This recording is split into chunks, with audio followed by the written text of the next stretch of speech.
गुरुजी, हाँ बोलो बेटा। मुझको आपसे प्रश्न है। हाँ, बोलो।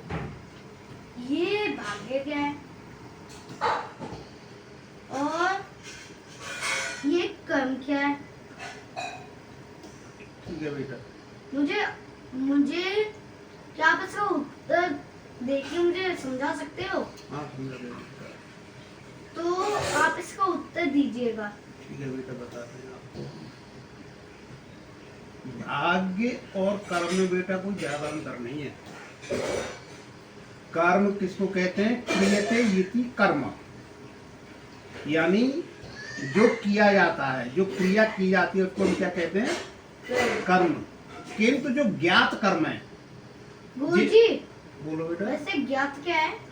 ज्ञात जिसको हमको मालूम है, जिसको हम पहले से हम जानते हैं, जिसका हमको ज्ञान है, उसको हम कहते हैं ज्ञात। तो जिसके विषय में हमको ज्ञान है, जो ज्ञात है, उसको तो कहते हैं, जो ज्ञात क्रिया है उसको बोलते हैं कर्म।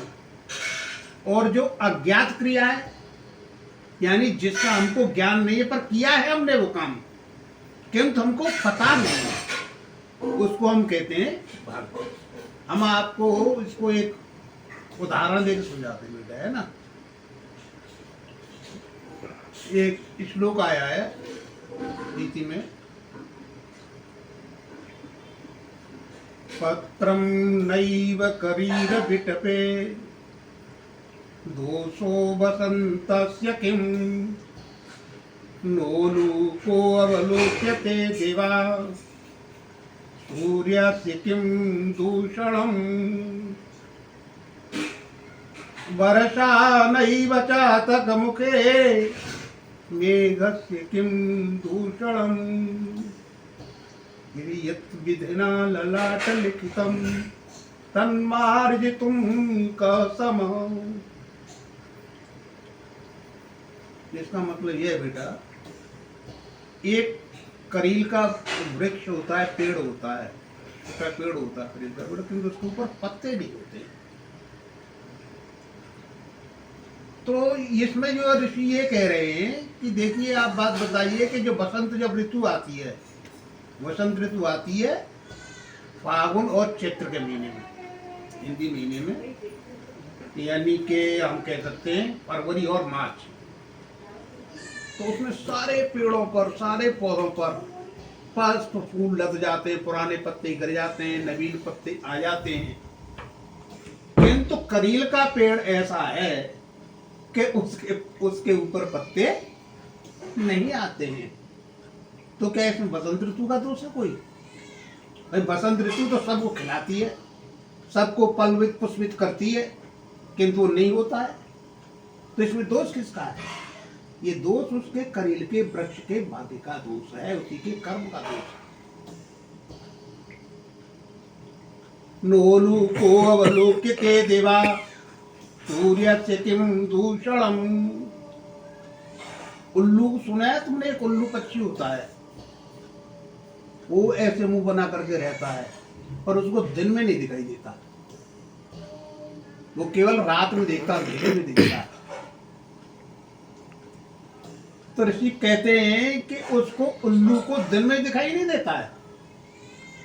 जब सूर्य का प्रकाश तो सब जगह जाता है ना, सूर्य सभी को प्रकाशित करता है ना, सभी को दिखाता है ना वो, कि उल्लू की आंख उसको नहीं देखती है। तो भाई उस उल्लू को नहीं दिखाई देता है, तो उसमें सूर्य की क्या कमी है? सूर्य की कोई गलती है क्या? सूर्य की कोई गलती नहीं है। किसकी गलती है? गलती है उल्लू की आंखों की, उसके कर्म की, उसके प्रारब्ध की। और एक बरसात के महीने में एक चातक का एक वो होता है, एक चातक पक्षी होता है, चातक, जिसका नाम चातक होता है। वो केवल बेटा वर्षा के जल का ही पान करता है, केवल वर्षा का जल पीता है चौथ में, और वो कोई पानी पीता ही नहीं है।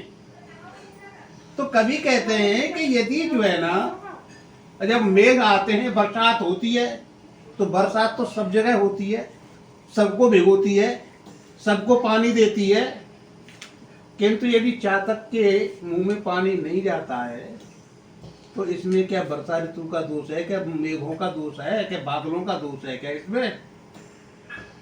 नहीं। तो फिर इसका मतलब क्या है?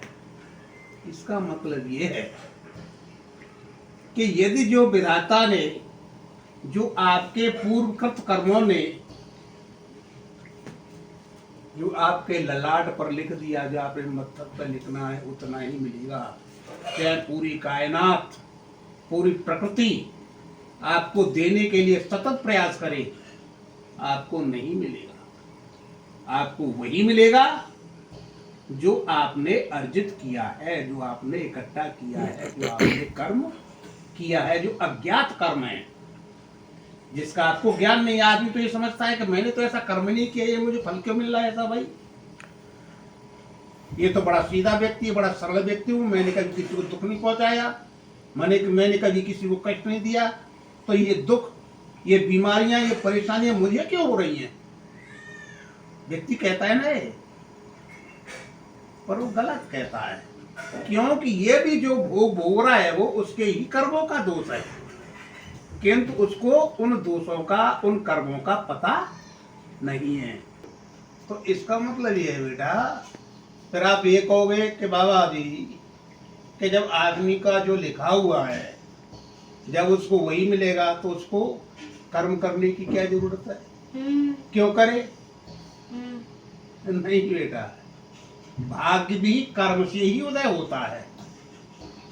आप जैसा कर्म करेंगे आपके प्रारब्ध कर्म भी वैसे ही उदय होंगे।